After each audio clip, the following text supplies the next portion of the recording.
This was a few years ago. It was pretty late, past 1:30 or 2 a.m. I was living with this boy who was pretty abusive, and he had gotten really jealous at this party we were at earlier that night. Not even an hour after we had gotten home, he tossed me out onto our front porch and locked the door behind me. I was knocking and pleading for him to please let me back inside, because I was still wearing what I had worn to the party and it was freezing out. I wasn't sure what to do. He had my phone, purse, and wallet in the house with him, so I just sat on the porch crying. When he turned off the lights both inside and outside of the house, I knew he wasn't going to let me back in. I felt so helpless and cold. I thought about knocking on a neighbor's door, which he didn't have many, but I had anxiety about waking any of them up and causing trouble for my boyfriend.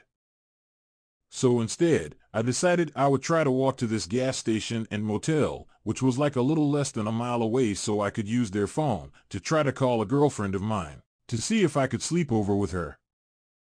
Ironically enough, the road I was walking on, Donner Pass Road, was freezing due to cold weather, and I was shaking because I was wearing nothing except a dress. But anyway, a little bit into the walk, this tall white pickup truck started approaching on the opposite side of the road that I was on.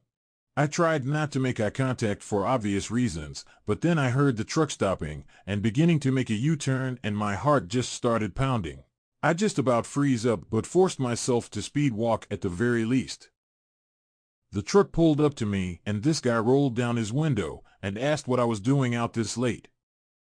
I told him how I was going to meet my friend at the gas station and that she was expecting me. He sort of smiled and offered me a ride. I said no thank you, citing that I shouldn't hitchhike. He told me, well good. I don't pick up hitchhikers, or anyone. You don't look like a hitchhiker though. You just look like you need some help. He just kept driving next to me and told me I shouldn't think he was a creep, and he pulled out what looked like a police badge and told me he had just gotten off duty, which is why he was in civilian clothes and out so late. He said he wouldn't mind driving next to me, just to make sure I get to where I was heading safely.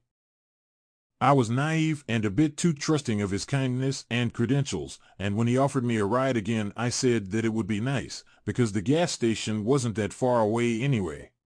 He popped the door open for me and I hopped in. The radio was low, it was a little messy, the ashtray was full of cigarettes, there were a lot of newspapers on the passenger floor. As I was moving my feet, some of the papers shifted, showing a pair of handcuffs, some coffee cups, empty water bottles, rags, a highlight-colored bandana, and some other things. He apologized, saying that it was the truck he took hunting, but it was super warm, so I was happy and didn't mind at all. He told me his name was John. He asked why I was scantily dressed without a jacket, and I started to tell him about the party and the fight I had been in with my boyfriend. He was super charming and attentive. He even laughed that he could go back and arrest him. I asked about him, and he told me about his family. He was a young dad. He had a wife, a daughter, a son, and a dog. And I told him it was like he had the perfect little family, and he laughed and said he certainly did. Then it had sort of clicked for me to ask him I could use his phone, but he said no because he had to save his battery. We were approaching the gas station and he drove right past it. I politely said, "Oh, I think that's the one," but he didn't answer me. I felt sick to my stomach. My heart started pounding. I started getting choked up. My eyes started tearing up as I was looking out the windows and watching the lights behind us getting further and further away. It was hard for me to even speak, but somehow I murmured, asking if he could please turn around, and he ignored me.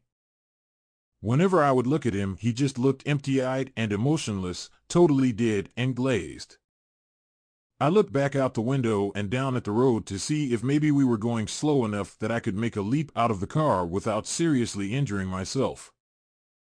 I remember always hearing never go to the second location, but I thought about the possibility of jumping out and breaking an ankle, and how it would be a lot harder to get away with 1 foot as opposed to 2, debating with myself that there was snow on the ground, but then again, snow is hard to get along in, especially when you're not fully clothed. I feel so dumb now too, because I wasn't even tied up or anything. I was just so scared though, like there was nothing but trees, an empty road, and us. I was crying pretty badly at this point, and asked if I could please borrow his phone again. I don't know why I even asked, and he told me to stop talking. Then he started talking underneath his breath saying, "Girls shouldn't be out so late. You shouldn't have been alone this late. Look what you're doing to me. Dressed like a slut," and other derogatory things. He kept saying things, and at that point I wasn't even responding. I was just crying and trying to think past the fear I was feeling. I remembered the pair of handcuffs I remember seeing under the papers beneath my feet, so I used that little, I don't know how to describe it, like, scoopy motion. I managed to use my feet to scoop the handcuffs up, and use my heels and toes to push them under the bottom of my seat, as far as I could. I was thinking of different things I could do to try to help myself, like if we were close enough to some upcoming lights or structures, if I ever made it to them, I could just grab the wheel and cause us to crash into them, or maybe how if I got lucky enough for a cop to pass us, I could grab the wheel and swerve so he would appear to be a drunk driver and we'd get pulled over. I guiltily thought about the possibility if this man is just having a weird night, and how if I did anything it would hurt him, but I told myself that sort of thinking sort of got me into this mess. He pulled off-road where there were still woods on both sides of us. On his side the wooded trees were closer to the road. On mine, there was a small gap fully covered in thick, I don't know how many feet of snow, before the trees thickly picked up maybe 10 to 16 yards away. He turned off the car and coldly said there was something wrong with the car and to get out with him. As he grabbed the keys and was stepping out of the car, I grabbed onto the center console and cried and pleaded not to make me get out with him because it was too cold. He turned around to face me, his door still open, and shouted at me to get out of the car because we had to go check out the trunk bed hatch. I dug my fingernails deeper into the console, thinking my cries of no and head shaking would cause him to come around to my side of the car and drag me out himself. I was crying and said, "Please, John, I'm so cold and scared." I was thinking of everything I ever heard, humanize yourself, use first names. He stared at me in this way I can't even describe it to this day. I don't even know how to start. He got back in the car and I slinked towards my window, scared he would drag me over the console. He turned off the headlights and everything just looked dark blue. He stared at the steering wheel for what felt like years before lighting a cigarette and looking out his window and back at me and then back out his window. He heard me shuffle my feet on the newspapers. I was just adjusting my legs, but while still staring out his window told me if I thought about running. He had a quick way to get me where he wanted me, and oddly enough I was sort of thinking of running minutes before that, but reasoned that if he wanted me out of the car then I should definitely stay in, otherwise he could chase me or shoot me. In case he had hunting rifles in the back, I didn't dare look. I'm glad I was right. I think at that point I sort of hit some sort of bottom of my reserve, and instead of panic, there was numbness and exhaustion. There were still an occasional hot tear or two, but I just remember being numb. I talked to a psychiatrist about this sort of thing and he thinks it just came from my ex-boyfriends giving me PTSD. It was dead quiet, but I finally just barely audibly told him that my friend was still waiting for me, and asked about his wife and children, and he flatly said he didn't have a wife or children and that his house was empty. I asked him what he was thinking about and he said, "I'm thinking of what to do with you." He didn't say it angrily, he just said it flatly and coldly, which sort of scared me more. I did start getting worked back up to a cry at that point, and he told me not to cry and turned the car on, offering me some heat. I just cried and said I wanted to go home. Eventually, he started driving and kept driving until we were approaching a gas station. I was gauging the right time to reach for the wheel, but before I could, he started slowing down. While pulling up, he told me not to tell anyone or he would find me. Then he told me all he was doing was teaching me a lesson not to hitchhike with strangers. He was almost coming to a complete stop when he told me to get out before he changed his mind. Before he could even get another look at me to assess my understanding, I was already down out of the truck and sprinting towards the gas station. The panic was overwhelming me, but then I stopped and remembered to try to see his license plate. I turned around, but only caught the blur of the last 3 numbers as he was driving off. I ran inside and asked the clerk behind the counter to please call the police. I waited until the officer got there, and I'll be honest, I was a little scared it would be John. My fears melted away when the new-faced policeman got there. I gave him the description of John, his appearance, the vehicle color and type, the parts of the license plate number I had caught.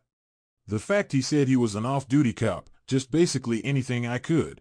I asked him if he could look at the camera, and the officer disappeared in the back for a little bit, then came back out saying there was nothing on them.